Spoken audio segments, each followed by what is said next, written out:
All right, good morning, students. So today we're going to be working with 3.5 rates and unit rates. Our standard is 6th grade number since A, and our objective is that by the end of this lesson, we will be able to understand the concept of unit rates and solve rate problems. Our mathematical literacy, we have rate and unit rate. Let's get started. Okay, so for 3.5 rates and unit rates, our success criteria is that by the end of this lesson, you will be able to find unit rates. You will also be able to use unit rates to solve unit rate problems and also to use rates to compare rates. All right, let's get started. For our mathematical literacy, we have two vocabulary words today. We have a rate. Now, a rate is a special kind of ratio where the two amounts that are being compared have different units. For an example, you might use rate to compare 3 bowls of mutton stew to 2 fry breads. The units, mutton stew and fry bread, are different amounts. Also, a unit rate is a rate that has 1 as its denominator. To find a unit rate, set up the ratio like a fraction and then divide the numerator by the denominator. For an example, let's say you paid $27 for 3 pizzas. Now our question is, what is the unit rate for 1 pizza? So again, the directions tell you to divide the numerator by the denominator. So $27 divided by the 3 pizzas. How much is the price for 1 pizza?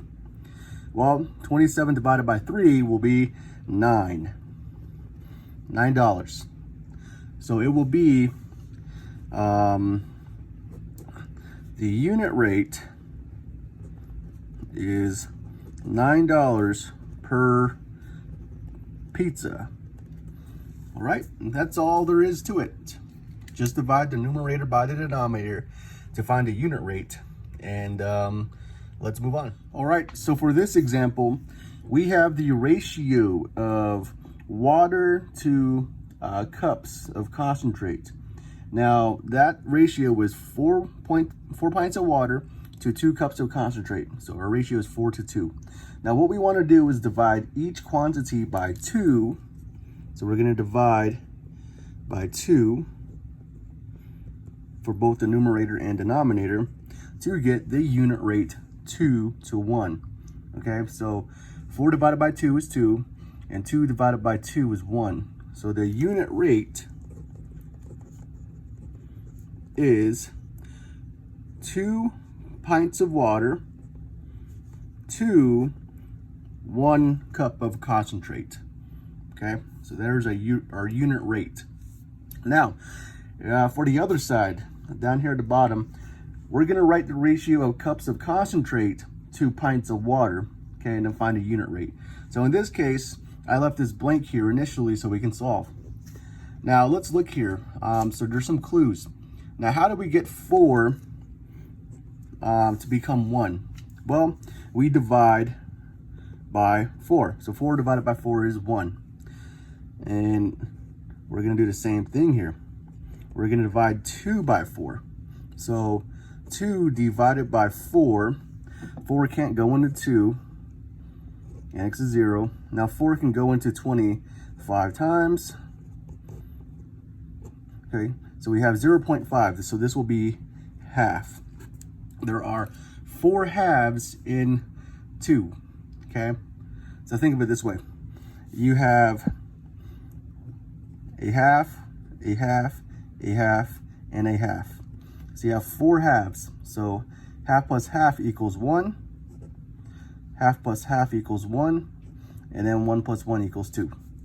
All right, so that's what we mean right over here. Okay, so again, to find a unit rate, you just divide the numerator by the denominator. Now with our next problem, we have a scenario where we have a car that can travel 300 miles on 15 gallons of gasoline. We want to know what the unit rate is per gallon of gasoline. Now, anytime you see the word per, that means to divide. So what was the first quantity that was mentioned? The first quantity that was mentioned was 300 miles. So we have 300 miles to 15 gallons of gasoline. Okay, so there's a ratio, 300 miles to 15 gallons of gasoline. Now we're going to have to divide this. So we have 300 miles to 15 gallons of gasoline. So we just simply divide. How many times can 15 go into 300? Well, if we have 300 miles divided by 15 gallons, 15 can go into 30 twice. 15 times 2 would be 30. But if we think about it, 15 can go into 300 20 times. 15 times 20 is 300. 300 take away 300, 0. And your quotient is 20. So that means that we can travel with 20 miles per gallon. Okay. So our unit rate is 20 miles per gallon. All right. So that means that the car can travel 20 miles on 1 gallon of gasoline. So again, to find a unit rate, all you have to do is divide the numerator by the denominator, and make sure that the denominator, whatever value you have for the numerator, but the denominator has to always be 1 to be a unit rate. Okay, let's move on. All right, in our next problem, we have Hunter, who pays $1.60 for 2 bottles of water. So he pays $1.60 for 2 bottles of water. Now we want to know what is a unit price for each bottle. Again, listen here. The first thing that was mentioned was the price. So $1.60 to 2 bottles of water. Okay. Now we're going to set this up as a fraction. So the first thing that was mentioned first was the dollars. So the amount was $1.60 divided by, or $1.60 to 2 bottles of water. And again, just divide the numerator by the denominator. So you can set up a fraction or division bar, and then go ahead and plug these in. Now, how many times can 2 go into 1? Well, it can't. So we're going to have to, think about this now. How many times can 2 go into 16? About 8 times. And then 2 times 8 is 16. 0. All right, so, there you go.